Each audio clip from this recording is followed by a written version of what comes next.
শান্তিপুর গ্রামে বিশাল বটগাছটা নিয়ে সবাই ভয় পেত। সন্ধ্যার পর কেউ ওই পথে যেত না।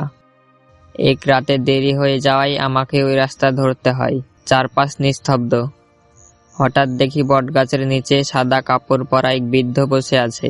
আমি জিজ্ঞেস করলাম, চাচা, এত রাতে এখানে কেন? সে ধীরে বলল, আমি তো আমার ঘরের সামনেই বসে আছি। আমি আশেপাশে তাকিয়ে দেখি এই জায়গায় তো কোনো ঘর নেই। আমি টর্চ জ্বালাতেই দেখি তার চোখ অস্বাভাবিকভাবে জ্বলছে।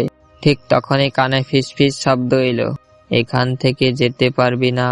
মুহূর্তের মধ্যেই সে বিকৃতভাবে হেসে মাকড়সার মতো গাছে উঠে অন্ধকারে মিলিয়ে গেল।